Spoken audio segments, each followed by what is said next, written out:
अब आपके समक्ष सूर्य सिद्धांत श्रृंगोन्नत्यधिकार का श्लोक 14 और 15 प्रस्तुत है।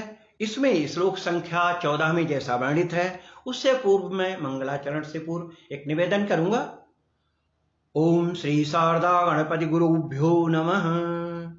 कोट्यादिक साधनातिर्यक सूत्रांते श्रृंगमुन्नतम् दर्शयेदुन्नतां कोटिं कृत्वा चंद्रस्य साकृति। यहाँ पर चंद्रमंडल में कर्ण रेखा की तरह कोटि रेखा से दिक् साधन कर कोटि को उन्नत करके दक्षिणोत्तर रेखा के अंत में अर्थात दक्षिण दिशा की ओर अथवा उत्तर दिशा की ओर उन्नत श्रृंग को बनाने से आकाश में स्थित चंद्रमा की दृश्य आकृति होती है। उपपत्ति चंद्रमंडले कर्णरेखायाः चंद्रदिक्कोटिरेखायाः च सूर्यस्य दिग्ज्ञानं भवति। अनयोरन्तरं चंद्रपरिणतभुजो भवति। सूर्यश्चन्द्रात् यस्यां दिशि भवति तस्यां दिशि दक्षिणोत्तररेखायां चन्द्रशृङ्गम् उन्नतं भवति। अर्थात भुजस्य पार्श्वे श्रृंगम नत परम परदिशि चोन्नतम भवति। जैसा कि श्लोक संख्या 14 में बताया गया है, जब कोटि के आधार पर चंद्रबिंब की परिधि पर दिशाओं के चिन्ह बनाएं, कोटि रेखा से समकोण बनाने वाली और चंद्रबिंब से जाने वाली रेखा के ऊपर शुक्ल भाग का जो श्रृंग रहेगा वही उन्नत दिखाई पड़ेगा और आकाश में चंद्रमा की आकृति वैसी ही होगी।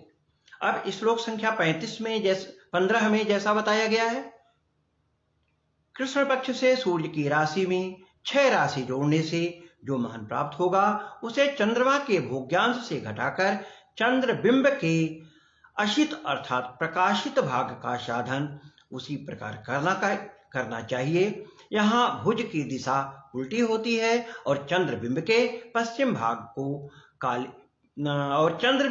पश्चिम भाग में काले भाग की वृद्धि होती है। मैं इन सभी श्लोकों की उत्पत्ति पुनः एक बार आपके समक्ष प्रस्तुत करता हूं। इन श्लोकों में यह बताया गया है कि चंद्रमा के शुक्ल भाग का परिलेख किस प्रकार बनाया जाता है। मान लो आपको यह परिलेख किसी पृष्ठ पर बनाना है।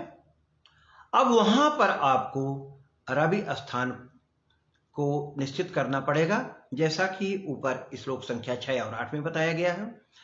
तो श्लोक संख्या 6 और 8 के अनुसार जाने वाले भुज का मान रा भाग के समान हो और इसकी दिशा दक्षिण हो तो रा बिंदु से दक्षिण की ओर और उत्तर हो तो रा की ओर रा भाग के समान एक रेखा खींचे, जिसका भासिरा भुज अग्र कहा जा सकता है। इस भुज अग्र के पश्चिम की जो कोटि अर्थात कोटि के समान है अर्थात 12 अंगुल के समान एक रेखा चातक खींचे। इस चाबिंदु को कोटि अग्र कहते हैं और इसी को तात्कालिक चंद्रबिंब का केंद्र समझना चाहिए।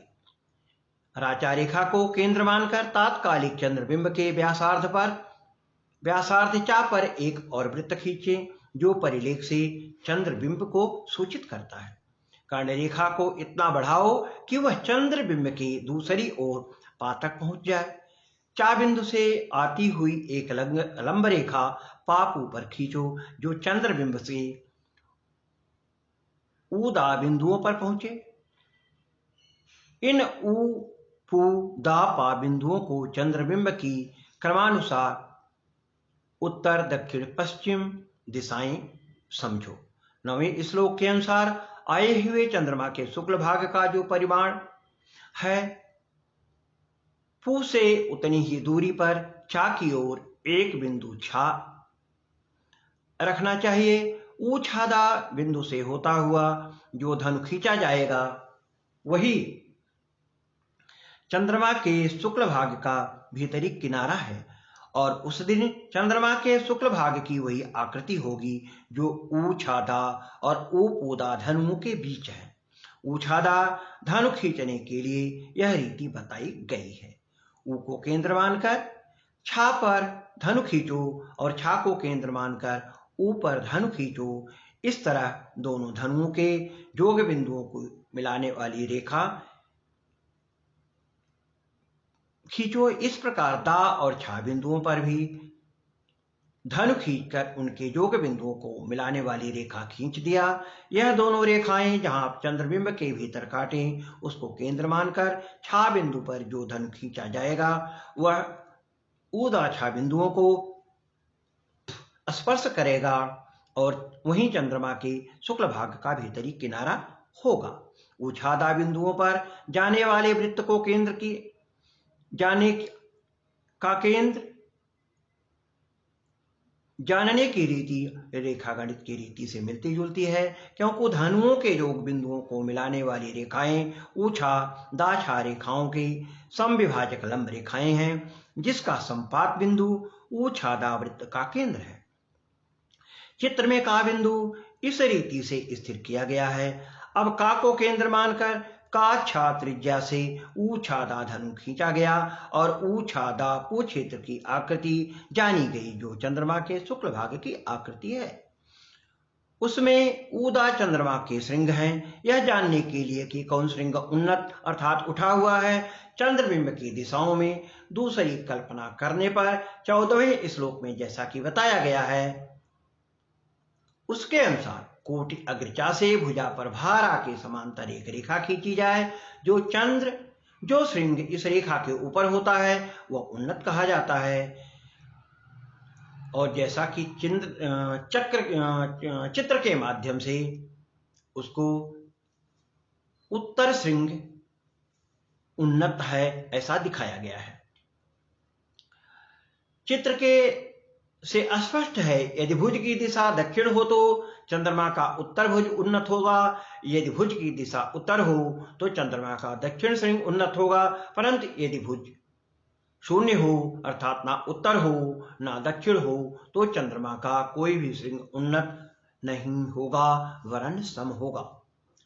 यहां यह भी बताया गया है कि शुक्ल भाग की वृत्ति जानने की रीति जो बताई गई है वह स्थूल है। ऊछादा धनु की वृत्त की परिधि का अंश नहीं है वरन दीर्घ वृत्त की परिधि का अंश है, इसलिए परिलेख की यह रीति स्थूल है, परंतु इसकी सहायता से हम अनुमान कर सकते हैं। कृष्ण पक्ष के नियम में कुछ संशोधन करके भी इसके बारे में चंद्रमा के असित भाग की जानकारी हम कर सकते हैं। चंद्र श्रृंगोन्नति के लिए जो नवीन रीति प्रस्तुत की गई है उसके अनुसार चंद्र श्रृंगोन्नति की गणना करने की नवीन रीति अब हम आपके सामने प्रस्तुत करते हैं। सूर्य और चंद्र बिंबों के केंद्रों से जाने वाली महावृत्त के चंद्र श्रृंगों को मिलाने वाली रेखा समकोण होती है। खमध्य और चंद्रबिंब के केंद्र से जाने वाली महावृत्त अर्थात दृग्मंडल पहले महावृत्त से जो कोण बनाता है वही श्रृंगोन्नति के कोण के समान होता है, इसलिए श्रृंगोन्नति जानने के लिए इस कोण के जानने की आवश्यकता है। जो गोलीय त्रिकोणमिति के एक सूत्र के अनुसार जिसकी की चर्चा त्रिप्रश्नाधिकार में भी की गई है वहां से सहज जाना जा सकता है। चित्र जैसा कि प्रस्तुत है, यहां पर चित्र में ऊ खादा याम उत्तर वृत्त है, चा देखने का स्थान है, खा उसका खमध्य है, ऊ जादा उत्तर दक्षिण रेखा है, ऊ पादा पश्चिम क्षितिज है, चा पश्चिम गोल में चंद्रमा का स्थान है, रा अस्त हुए सूर्य का स्थान है, खाचा चंद्रमा का नतांश है, खारा सूर्य का नतांश है, चारा सूर्य और चंद्रमा के बीच का अंतर है, कोण रा खाचा बराबर सूर्य और चंद्रमा के दिगंशों का अंतर। यदि सूर्य और चंद्रमा के विश्वांश और क्रांति मालूम हो तो विश्वांश और विश्वकाल और नतकाल जाना जा सकता है, और नतकाल क्रांति तथा अक्षांश से नतांश और दिगंश भी जाने जा सकते हैं। इसके आधार पर श्रृंगोन्नति की भी जानकारी हम कर सकते हैं जैसा कि चित्र में प्रस्तुत है।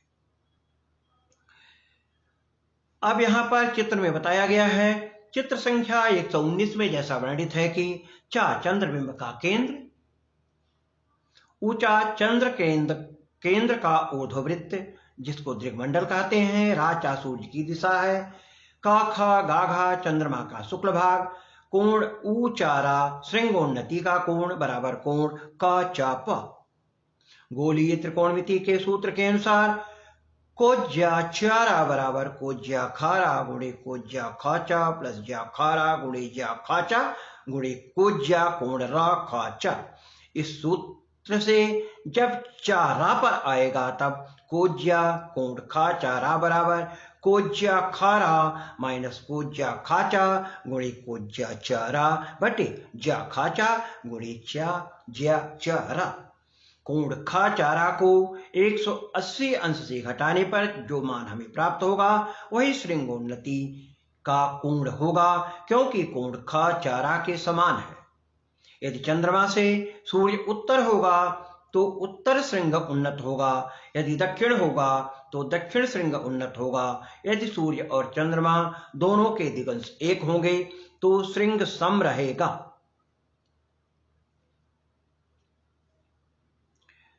इतना जान लेने पर चंद्रमा के श्रृंगोन्नति का परिलेख किस प्रकार खींचा जाए इसकी जानकारी आपको हो जाएगी। इससे स्पष्ट है सूर्य चंद्रमा के अनुसार सूर्य और चंद्रमा को स्पष्ट करने से श्रृंगोन्नति की गणना ठीक नहीं हो सकती, क्योंकि सूर्य सिद्धांत के ध्रुवांकों में कुछ स्थूलता है। इसलिए ग्रहों के ध्रुवांक शुद्ध वेद द्वारा प्राप्त करके यदि श्रृंगोन्नति का साधन किया जाए तो हमें सही तरीके से श्रृंगोन्नति का ज्ञान हो जाएगा और सम्यक रूप से हम यह जान पाएंगे कि कौन सा श्रृंग उन्नत है। श्लोक संख्या 15 के अनुसार पुनः एक बार चर्चा करते हैं। कृष्णे षडभ्युतम सूर्यम विशुद्धेन्दुस्तथासितम दद्याद वामं भुजं तत्र पश्चिमे मंडलम विदो।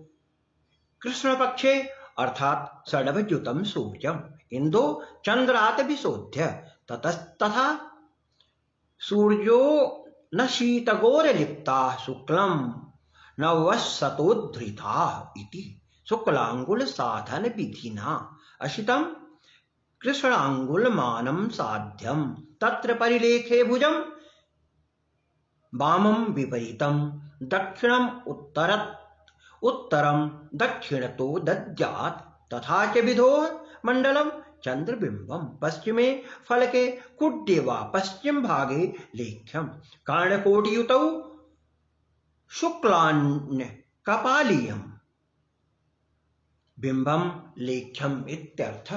उपपत्ति जतः पूर्णान्ते रवेः चंद्र षडभान्तरे ततः प्रभृति कृष्ण पक्ष प्रवृत्ति पूर्णान्ते खलु पूर्ण शुक्लत्वा कृष्णांगुल भाव एवं मनुदिनम षडभ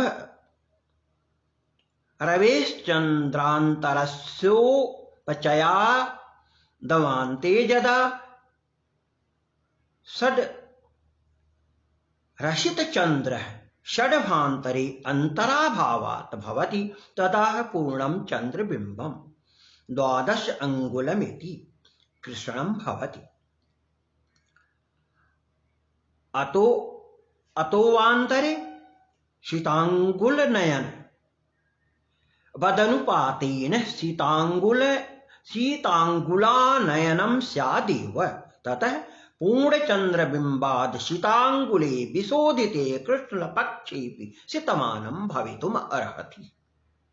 अथाशितमानस्य शीतापरदिशि दर्शनाद् भुजस्य दाने वैपरीत्यमुचितमेव। एवं कृष्णपक्षे प्राक्क्षितिये चंद्रोदयत्वाद् परिलेखे दिग्व्यत्यासेन प्रतीतित्वात् पश्चिमे चंद्रबिंबं विलिख्य इति सर्वमुपपन्नम्। अत्रत्याः कियन्ता विशेषः वास्तव चंद्र श्रृंगोन्नति साधने द्रष्टव्या। यहीं पर इस विषय को समाप्त करते हैं और अग्रिम विषय में आपको प्राताधिकार की चर्चा की जाएगी, उसमें आपका पुनः स्वागत है। और सूर्य सिद्धांत के चंद्र श्रृंगोन्नत अधिकार का 15वां श्लोक, जो कि इसका अंतिम श्लोक है, यहीं पर यह पाठ समाप्त होता है। पुनः मिलामः। शुभम भूयात्।